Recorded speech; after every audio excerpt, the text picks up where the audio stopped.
યુએસએમાં વધુ ડોલરની લાલચે ડિપોર્ટ થયો. અર્ણવ દવે મધ્ય ગુજરાતના આણંદ જિલ્લાના એક નાનકડા ગામનો યુવક હતો. પિતા મનહરભાઈ દવે નાનકડો ખેતીનો ધંધો કરતા. સાથે ગામમાં ખાતર અને બિયારણની નાની દુકાન પણ ચલાવતા. માતા જ્યોતિબેન ધાર્મિક સ્વભાવની અને ઘર સંભાળનારી સ્ત્રી હતી. ઘરમાં પૈસાની ક્યારેય ભરમાર નહોતી, પરંતુ સંસ્કારો અને પ્રેમની કોઈ કમી નહોતી. અર્ણવ બાળપણથી જ હોશિયાર હતો. અંગ્રેજી ભાષા શીખવાનો તેને ખૂબ શોખ હતો. આ ગામમાં જ્યારે પણ કોઈ અમેરિકા કે કેનેડાથી આવતું, ત્યારે તે કલાકો સુધી તેમની વાતો સાંભળતો. ઊંચી ઇમારતો, પહોળા રસ્તા, ડોલરની કમાણી, મોંઘી કારો, આ બધું સાંભળીને તેના મનમાં પણ એક જ સપનું વસ્યું હતું, એક દિવસ હું પણ અમેરિકા જઈશ.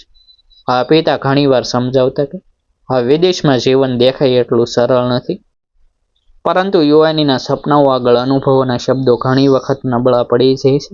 અર્ણવ માટે અમેરિકા માત્ર દેશ નહોતો, તે સફળતાનું બીજું નામ હતું. બીકોમ પૂર્ણ થયા પછી તેણે IELTSની તૈયારી શરૂ કરી. રોજ સવારે શહેરમાં ક્લાસ જતો, સાંજે ઘરે આવીને કલાકો સુધી અભ્યાસ કરતો. આખા પરિવારે પણ તેનો સંપૂર્ણ સાથ આપ્યો. ઘણા મહિનાની મહેનત પછી તેને સારો બેન્ડ મળ્યો.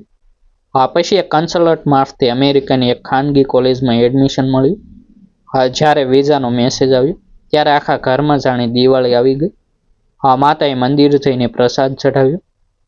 પિતાએ ગામના સગા સંબંધીઓને મીઠાઈ વહેંચી. પડોશીઓ અભિનંદન આપવા આવવા લાગ્યા. સૌ કહેતા, હવે તો તમારો દીકરો ડોલર કમાશે. મનહરભાઈ હસીને કહેતા, અમને ડોલર નહીં જોઈએ, દીકરો સારું જીવન જીવે એટલું પૂરતું છે.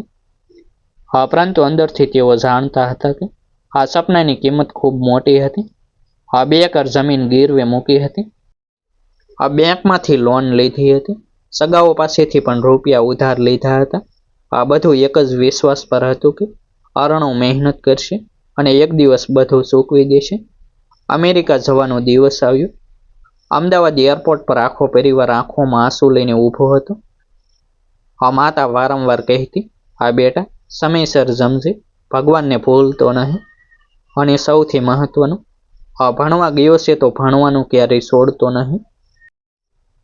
અર્ણવે માતાના પગે લાગી આશીર્વાદ લીધા. પિતાએ ખભા પર હાથ રાખીને માત્ર એક જ વાત કહી, નિયમોનું પાલન કરજે, મહેનત કરજે, શોર્ટકટથી દૂર રહેજે. અર્ણવે આત્મવિશ્વાસથી કહ્યું, ચિંતા ન કરશો પપ્પા, હું તમને ગર્વ થશે એવું જ કરીશ.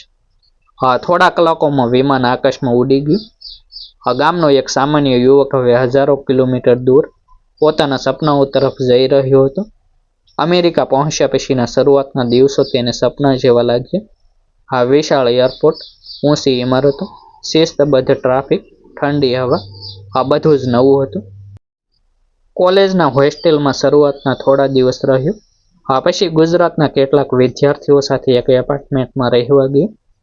શરૂઆતમાં બધું નિયમ મુજબ ચાલતું હતું. સવારે કોલેજ, સાંજે લાઇબ્રેરી, પછી થોડો પાર્ટ ટાઈમ કેમ્પસની મંજૂરી મુજબ કામ, રાત્રે ઘરે આવીને અભ્યાસ. દરરોજ વિડીયો કોલ કરીને માતા પિતાને પોતાની ખુશી જણાવતો. પિતા ગર્વ અનુભવતા, માતા ભગવાનનો આભાર માનતી. ગામના લોકો પણ કહેતા કે અર્ણવ તો ખૂબ સમજદાર નીકળ્યો. ધીમે ધીમે સમય પસાર થવા લાગ્યો. નવા મિત્રો મળવા લાગ્યા. તેમાં કેટલાક એવા પણ હતા જેમને ભણવામાં ખાસ રસ નહોતો. તેઓ દિવસ રાત માત્ર ડોલરની વાતો કરતા. એક દિવસ સાંજે એપાર્ટમેન્ટમાં બેઠા હતા ત્યારે એક મિત્ર હસીને બોલ્યો, અર્ણવ, તું હજુ પણ રોજ કોલેજ જાય છે? અરે અહીં કોણ ભણવા આવે છે, બધા કમાવવા આવે છે. બીજાએ કહ્યું, અઠવાડિયામાં જેટલા ડોલર તું કમાય છે એટલા અમે 3 દિવસમાં કમાઈ લઈએ છીએ. અર્ણવને શરૂઆતમાં તેમની વાતો પસંદ આવી નહીં. તેણે કહ્યું, હું તો ભણવા આવ્યો છું. મિત્રો હશે, થોડા મહિનામાં તું પણ અમારી જેમ થઈ જઈશ. શરૂઆતમાં અર્ણવે તેમની વાતોને ગંભીરતાથી લીધી નહીં. પરંતુ જ્યારે તેમણે સોશિયલ મીડિયા પર પોતાના જ ઓળખીતાઓને મોંઘી કાર સાથે ફોટા મૂકતા જોયા ત્યારે તેના મનમાં સવાલ ઊભા થવા લાગ્યા. હું પણ તો એટલી જ મહેનત કરું છું, છતાં મારી પાસે પૈસા કેમ નથી? થોડા દિવસ પછી એક મિત્રએ તેને રાત્રે એક રેસ્ટોરન્ટમાં વધારાનું કામ અપાવ્યું. કામ ભારે હતું, પરંતુ રોકડમાં સારી કમાણી મળતી હતી. પહેલી વાર એક જ અઠવાડિયામાં તેણે જેટલા પૈસા કમાયા તે જોઈને તેની આંખો ચમકી ગઈ. તેણે વિચાર્યું કે થોડા દિવસ આવું કામ કરી લઈએ, પછી ફરી અભ્યાસ પર ધ્યાન આપીશું. થોડા દિવસો ધીમે ધીમે અઠવાડિયામાં બદલાયા, પછી મહિનામાં. હવે અર્ણવ દિવસ દરમિયાન થાકેલો રહેતો. સવારે ક્લાસમાં જવાનું મન થતું નહીં. ક્યારેક એક પીરિયડ છોડતો, પછી આખો દિવસ ગેરહાજર રહેવા લાગ્યો. તેને લાગતું કે એકાદ ક્લાસ ન જવાથી શું થશે. પરંતુ આ એકાદ ક્લાસ ધીમે ધીમે સતત ગેરહાજરીમાં બદલાઈ ગયું. કોલેજ તરફથી પહેલો ઈમેલ આવ્યો. તેમાં હાજરી ઓછી હોવાની ચેતવણી હતી. અર્ણવે વિચાર્યું કે પછી જોઈશું. બીજા અઠવાડિયે બીજો ઈમેલ આવ્યો. ત્યારબાદ સ્ટુડન્ટ એડવાઇઝરે મુલાકાત માટે બોલાવ્યું. અર્ણવ ગયો પણ નહીં. તેને લાગતું હતું કે બધું સંભાળી લઈશ. તે દરમિયાન તેની કમાણી વધતી ગઈ. તેણે માતા પિતાને વધુ રૂપિયા મોકલવાનું શરૂ કર્યું. ઘરમાં ખુશી છવાઈ ગઈ. પિતાએ થોડું દેવું પણ ચૂકવી દીધું. માતા ગર્વથી ગામમાં કહેતી કે મારો દીકરો બહુ મહેનત કરે છે. પરંતુ અર્ણવ તેમને સાચી વાત કહેતો નહોતો. તે કહેતો કે કોલેજ પણ સારી ચાલે છે અને કામ પણ. હકીકતમાં કોલેજ હવે તેના જીવનમાંથી લગભગ ગાયબ થઈ ગઈ હતી. પુસ્તકો પર ધૂળ જમવા લાગી હતી. અસાઇનમેન્ટ અધૂરા રહેતા. પરીક્ષાની તૈયારી થતી નહોતી. તેને લાગતું કે ડિગ્રી પછી પણ લઈ લઈશું. હાલ તો પૈસા કમાવાનો સમય છે. એક દિવસ કોલેજના આંતરરાષ્ટ્રીય વિદ્યાર્થી વિભાગમાંથી સીધો ફોન આવ્યો. અધિકારી ખૂબ શાંતિથી સમજાવ્યું, તમારી હાજરી સતત ઘટી રહી છે. સ્ટુડન્ટ વિઝા પર અહીં રહેવા માટે સંપૂર્ણ સમયનો અભ્યાસ જરૂરી છે. કૃપા કરીને તરત કોલેજ આવો. અર્ણવે હા પાડી.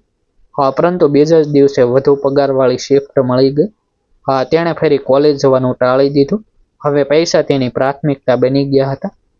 દરેક નિર્ણયમાં માત્ર કમાણી જ દેખાતી હતી.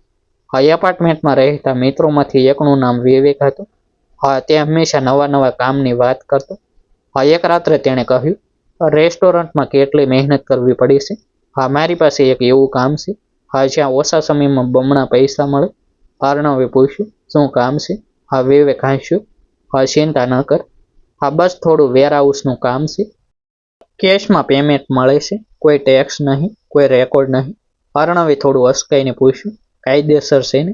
વિવેક તરત બોલ્યું, અરે અહીં બધા આવું જ કરે છે, ડરવાની જરૂર નથી. અર્ણવના મનમાં થોડો ડર હતો. તેને પિતાની વાત યાદ આવી, નિયમોનું પાલન કરજે. પરંતુ સામે ડોલરની ચમક હતી. પોતાના ગામનું દેવું હતું. મોટું ઘર બનાવવાના સપના હતા. તેણે વિચાર્યું કે થોડા દિવસ આ કામ કરી લઈ, પછી બધું બંધ કરી દઈશ. બીજા જ અઠવાડિયે તેણે રેસ્ટોરન્ટનું કામ ઓછું કરીને વિવેક સાથે નવા વેરહાઉસમાં જવાનું શરૂ કર્યું. વેરહાઉસ શહેરની બહાર એક સુમસામ ઔદ્યોગિક વિસ્તારમાં હતું. બહારથી સામાન્ય લાગતું હતું. અંદર મોટા મોટા બોક્સ હતા. કામ માત્ર માલ એક જગ્યાએથી બીજી જગ્યાએ ખસેડવાનું હતું. કોઈ વધારે પ્રશ્ન પૂછતું નહોતું. માલ શું છે તેની માહિતી પણ આપતા નહોતા. કેશમાં તરત પૈસા મળી જતા. પહેલી જ રાત્રે તેને એટલા ડોલર મળ્યા જેટલા માટે પહેલા આખું અઠવાડિયું મહેનત કરવી પડતી હતી. અર્ણવના મનમાં રહેલો છેલ્લો સંકોચ પણ ધીમે ધીમે ઓગળવા લાગ્યો. તેને ખબર નહોતી કે જે રસ્તો તેને ઝડપી કમાણી તરફ લઈ જઈ રહ્યો હતો, એ જ રસ્તો તેના અમેરિકન સપનાના અંત તરફ પણ ધીમે ધીમે આગળ વધી રહ્યો હતો. કોલેજમાં તેની ગેરહાજરીનો રેકોર્ડ સતત વધતો હતો. બીજી તરફ તે જે લોકો સાથે કામ કરતો હતો, તેમની આસપાસ અનેક શંકાસ્પદ પ્રવૃત્તિઓ ચાલી રહી હતી. અર્ણવ હજુ પણ માનતો હતો કે તે માત્ર મહેનત કરીને પૈસા કમાઈ રહ્યો છે. અર્ણવ હવે સંપૂર્ણપણે પૈસાની દોડમાં ફસાઈ ગયો હતો. દિવસ દરમિયાન ઊંઘતો અને રાત્રે વેરહાઉસમાં કામ કરતો. કોલેજમાંથી આવતા ઈમેલ હવે વાંચતો પણ નહોતો. ફોન આવે તો ઉપાડતો નહોતો. તેના મિત્રો કહેતા, ચિંતા કરવાની જરૂર નથી, બધું ચાલે છે. અર્ણવ પણ એ જ વાત પર વિશ્વાસ કરવા લાગ્યો. પરંતુ હકીકત કંઈક અલગ હતી. વેરહાઉસમાં કામ કરતા કરતા તેને ઘણી એવી બાબતો દેખાવા લાગી જે સામાન્ય નહોતી. કેટલાક બોક્સ પર કોઈ નામ લખેલું ન હતું. કેટલાક લોકો શહેરો ઢાંકીને આવતા. કેશમાં મોટા પ્રમાણમાં રૂપિયા આપવામાં આવતા. કોઈ પણ કર્મચારીને માલ વિશે પ્રશ્ન પૂછવાની છૂટ નહોતી. એક દિવસ અર્ણવે વિવેકને પૂછ્યું, આખરે આ માલ છે શું? વિવેકે તરત જ બોલાવ્યું, જેટલું ઓછું જાણશું એટલું સારું. અહીં માત્ર કામ કરવાનું, વિચારવાનું નહીં. એ જવાબ સાંભળીને અર્ણવ થોડો ગભરાયો. છતાં વધુ કમાણીની લાલચે તેણે પોતાની અંદરનો અવાજ દબાવી દીધો. થોડા દિવસ પછી વહેલી સવારે અચાનક આખા વેરહાઉસની બહાર અનેક પોલીસ વાહનો આવીને ઊભા રહ્યા.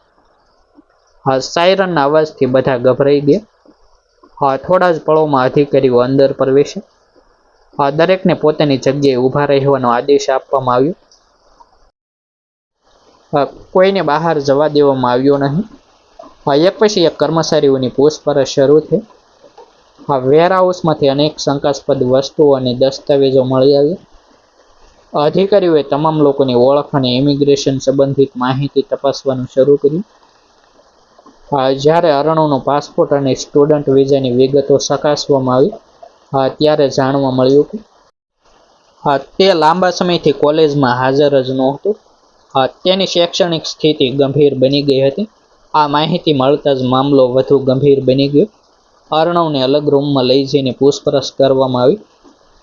તેણે વારંવાર કહ્યું કે તેને ગેરકાયદેસર પ્રવૃત્તિઓ વિશે કોઈ જાણ નહોતી. તે માત્ર પૈસા કમાવવા માટે અહીં કામ કરતો હતો. અધિકારીઓએ તેની વાત સાંભળી. પરંતુ તેમણે સ્પષ્ટ કહ્યું કે સ્ટુડન્ટ વિઝા પર રહેલા વ્યક્તિ માટે નિયમોનું પાલન કરવું ફરજિયાત છે. કોલેજમાં હાજરી ન આપવી અને મંજૂરી વગર કામ કરવું તેની સ્થિતિને વધુ મુશ્કેલ બનાવે છે. અર્ણવના ચહેરા પરથી આત્મવિશ્વાસ ગાયબ થઈ ગયો. તેને પહેલીવાર સમજાયું કે તેણે એક નહીં પરંતુ ઘણી મોટી ભૂલો કરી દીધી હતી. તે મનમાં વારંવાર પિતાના શબ્દો યાદ કરતો રહ્યો, શોર્ટકટથી દૂર રહી છે. પરંતુ હવે સમય હાથમાંથી સરકી ગયો હતો. ભારતમાં બેઠેલા મનહરભાઈને જ્યારે અર્ણવનો ફોન ઘણા દિવસ સુધી આવ્યો નહીં, ત્યારે તેઓ ચિંતિત બન્યા. પછી એક ઓળખીતાના માધ્યમથી ખબર પડી કે અર્ણવને અધિકારીઓએ પૂછપરછ માટે રોક્યો છે. આ સમાચાર સાંભળતા જ ઘરમાં શાંતિ છવાઈ ગઈ. જ્યોતિબેનની આંખોમાંથી આંસુ રોકાતા નહોતા. તેઓ માત્ર એટલું જ પૂછતા, મારો દીકરો ઠીક તો હશે ને? મનહરભાઈ બહારથી મજબૂત દેખાવાનો પ્રયાસ કરતા, પરંતુ અંદરથી તેઓ સંપૂર્ણ તૂટી ગયા હતા. ગામમાં પણ વાતો શરૂ થઈ ગઈ. કોઈ કહે કે અર્ણવે મોટો ગુનો કર્યો હશે. કોઈ કહે કે હવે તે ક્યારેય અમેરિકા રહી નહીં શકે. મનહરભાઈએ કોઈને જવાબ આપ્યો નહીં. તેઓ માત્ર ભગવાન પાસે પોતાના દીકરાની સલામતી માટે પ્રાર્થના કરતા રહ્યા. બીજી તરફ અર્ણવ એક પછી એક લાંબા કલાકો સુધી અધિકારીઓના પ્રશ્નોના જવાબ આપતો રહ્યો. હવે તેને સમજાઈ ગયું હતું કે માત્ર પૈસા કમાવાની લાલચે તેણે પોતાના ભવિષ્યને જોખમમાં મૂકી દીધું હતું. જો તે સમયસર કોલેજ જતો રહ્યો હોત અને નિયમોનું પાલન કર્યું હોત તો આજે આ દિવસ જોવાનો વારો ન આવ્યો હોત. હવે તેના મનમાં એક જ સવાલ ગૂંજતો હતો, શું તેને ફરી એકવાર સામાન્ય જીવન જીવવાની તક મળશે કે પછી તેનું અમેરિકાનું સપનું હંમેશા માટે તૂટી જશે? ઇમિગ્રેશનની કાર્યવાહી આગળ વધતી રહી.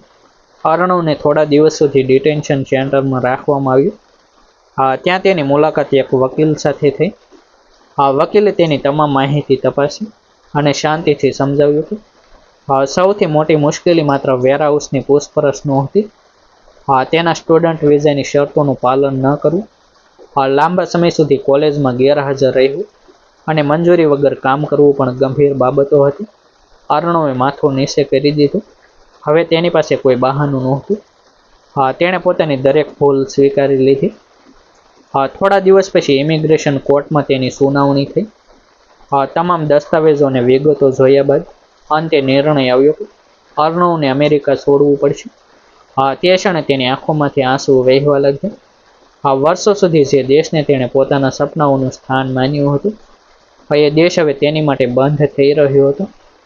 તેને સમજાઈ ગયું કે થોડા મહિનાની લાલચે વર્ષોની મહેનત પર પાણી ફેરવી દીધું. ભારત પરત ફરતી ફ્લાઇટમાં અર્ણવ બારી પાસે બેઠો હતો. આખી મુસાફરી દરમિયાન તેણે એક પણ શબ્દ બોલ્યો નહીં. તેની સામે અમેરિકાની ચમકતી ઇમારતો, પહેલી વાર એરપોર્ટ પર ઉતરી એની ખુશી, માતાના આશીર્વાદ, પિતાની સમજણ અને પોતાના લીધેલા ખોટા નિર્ણયો એક પછી એક યાદ આવતા રહ્યા. તેણે પોતાના મોબાઈલમાં પરિવારના જૂના ફોટા જોયા અને શાંતિથી રડી પડ્યો. તેને હવે સમજાયું કે પૈસા જીવનમાં જરૂરી છે, પરંતુ પૈસા માટે નિયમો અને વિશ્વાસ ગુમાવી દેવામાં કોઈ જીત નથી. સાચી સફળતા માત્ર કમાણીમાં નથી. સાચી સફળતા સચ્ચાઈ અને કાયદાનું પાલન કરીને આગળ વધવામાં છે.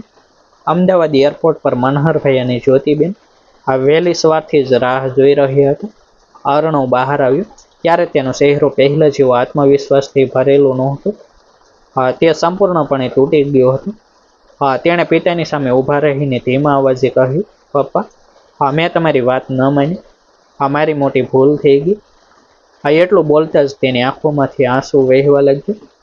મનહરભાઈ તેને ઠપકો આપ્યો નહીં.